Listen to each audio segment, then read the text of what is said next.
North Korea just unveiled something that has military planners in Seoul working through the night. Not a nuclear warhead, not a ballistic missile. A weapons system so precise, so unexpectedly sophisticated that it fundamentally changes the calculus of conflict on the Korean peninsula. We are talking about a loitering munition drone with autonomous targeting capabilities that South Korean intelligence assessed as being years away from operational deployment. They were wrong. By a lot. Welcome to States News. If this is your first time here, subscribe and turn on notifications, because what we are about to break down is not just another North Korean weapons test.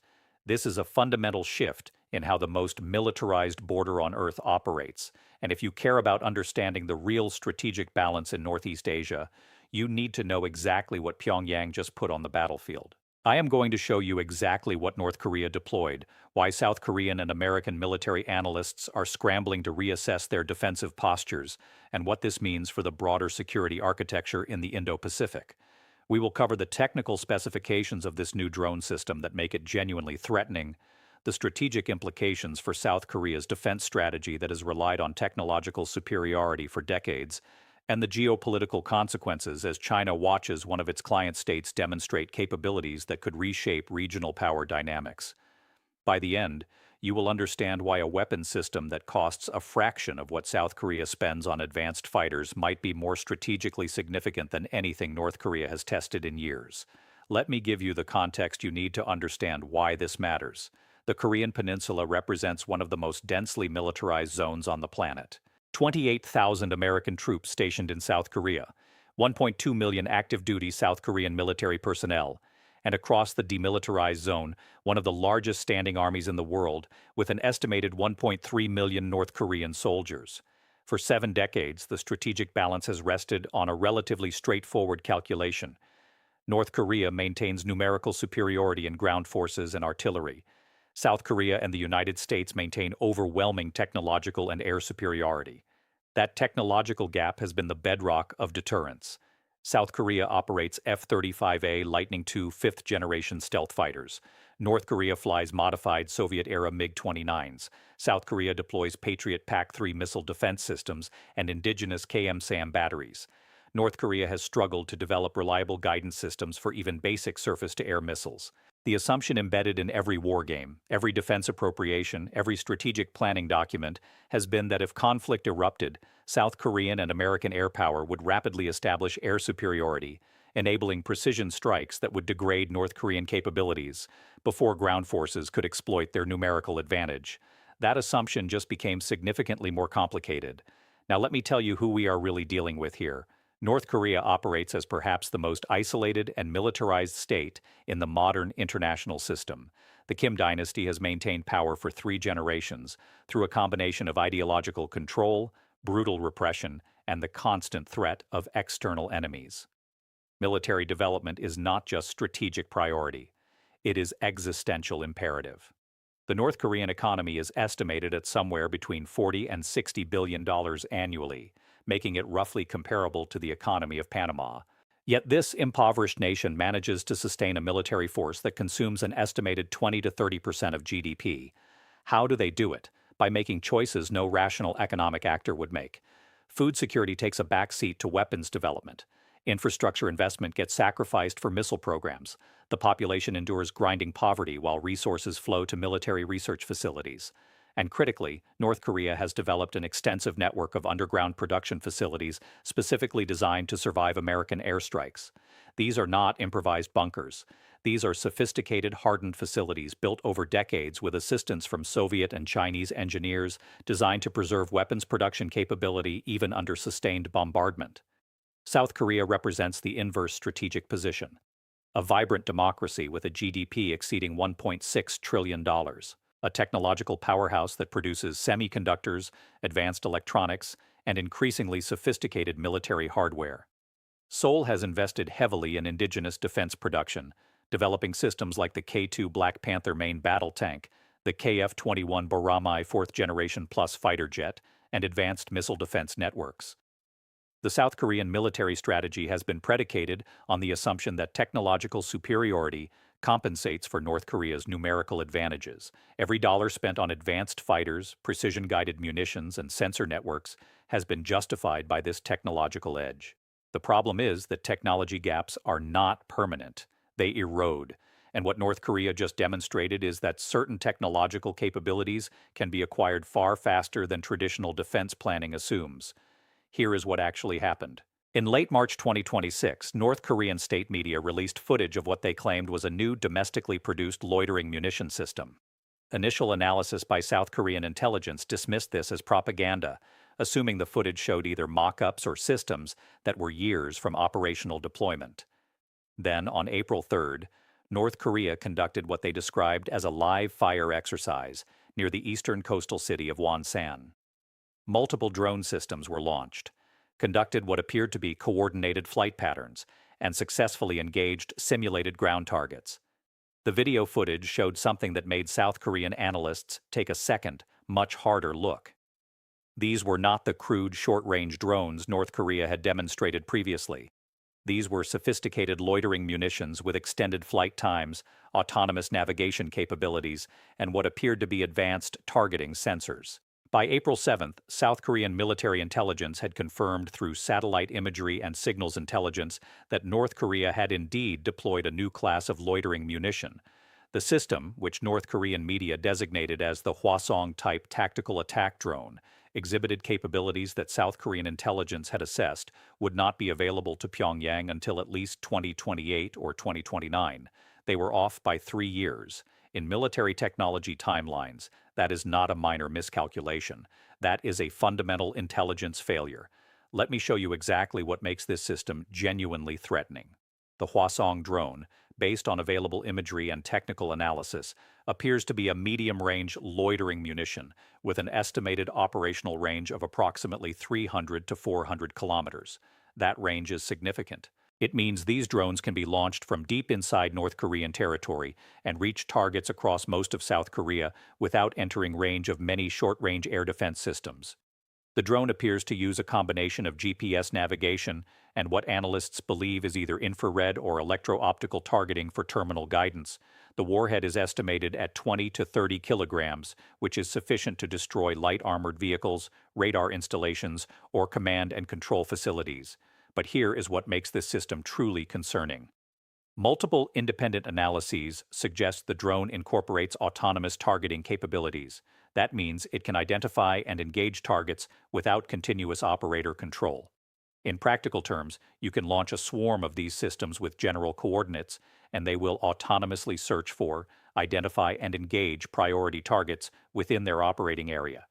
Now think about what that means tactically. South Korea's air defense strategy has been built around countering ballistic missiles and aircraft. Systems like Patriot and KM-SAM are optimized for high-altitude, high-speed threats. They can intercept them, but at significant cost per intercept. A single Patriot missile costs approximately $4 million. The Hwasong drone, based on comparable systems, likely costs somewhere between $50,000 and $150,000 to produce. The economics are brutal. North Korea can produce these systems in significant numbers for a fraction of what it costs South Korea to intercept them. And unlike ballistic missiles, which follow predictable trajectories, loitering munitions can approach from multiple vectors, fly at low altitudes where radar coverage is degraded, and loiter in holding patterns waiting for optimal engagement opportunities. They turn air defense from a technological problem into a resource exhaustion problem.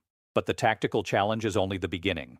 Let me show you what this does to South Korean strategic planning. For decades, the foundation of South Korean defense strategy has been the assumption that in any conflict, Allied air power would rapidly establish air superiority over the Korean peninsula.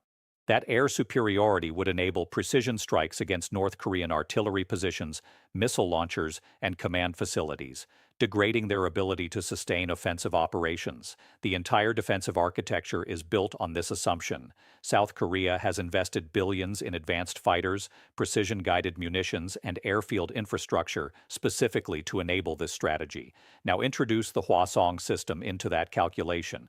Those advanced fighters require air bases. Air bases are fixed, easily identified targets.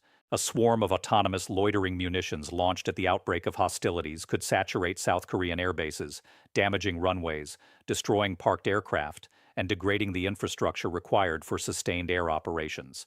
Even if the drones do not achieve perfect target destruction, they force South Korea to divert air defense resources to airbase protection, resources that are then unavailable for missile defense or counter-battery operations. This is what military planners call an anti-access area denial capability.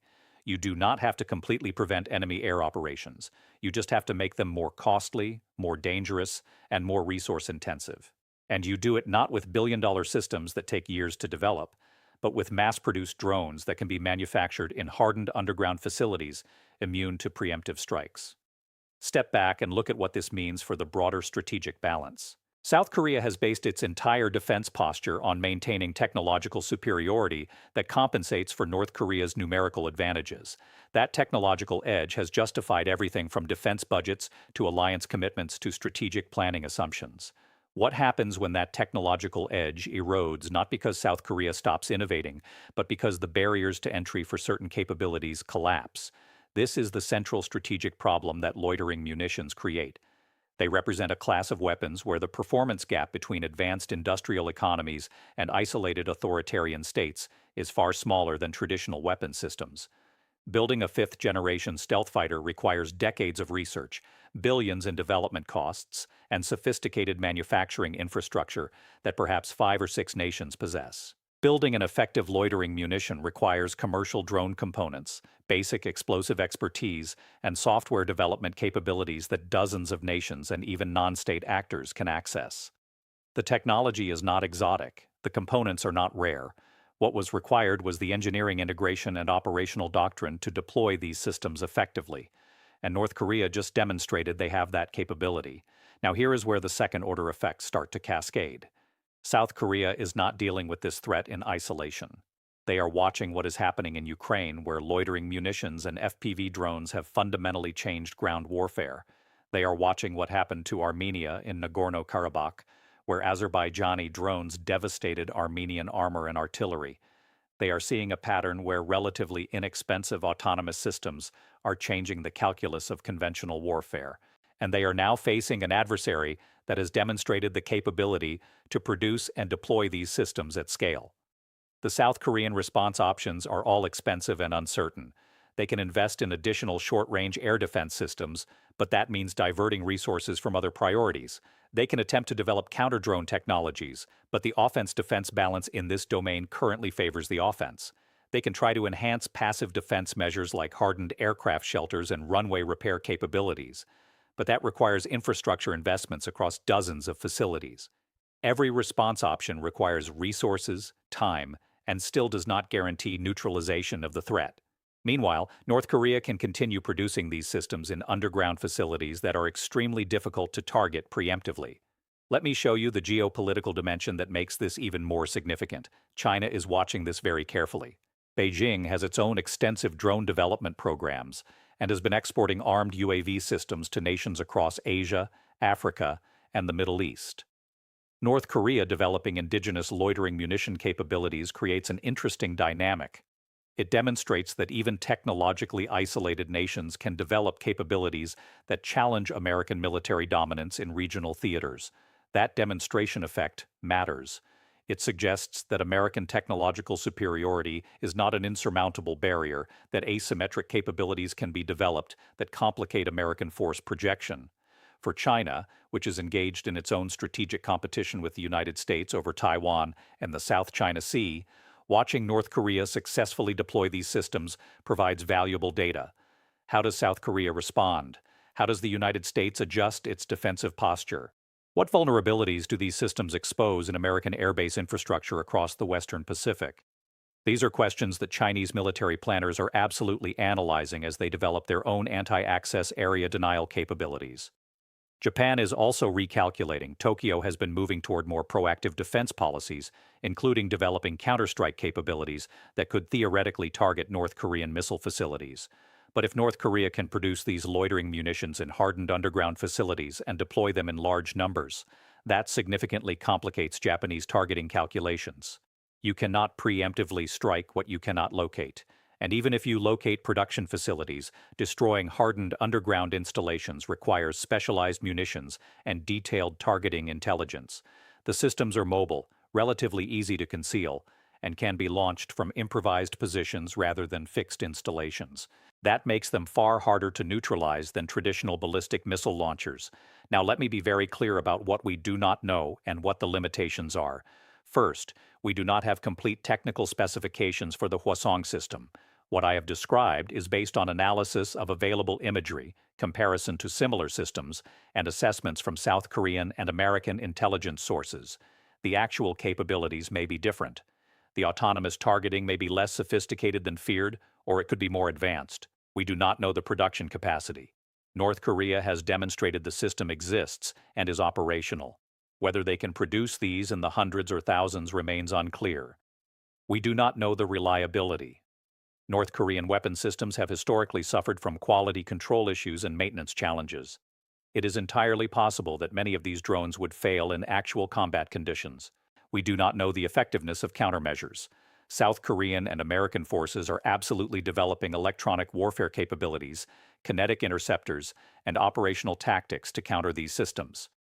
Some of those countermeasures may be highly effective. The fog of war is real, and what looks threatening in peacetime may prove less effective under actual combat conditions. There is also a question of strategic intent. Does North Korea intend to use these systems offensively, or are they primarily defensive weapons designed to complicate any potential American or South Korean preemptive strike? The answer matters because it shapes how we assess the threat and what response options make sense.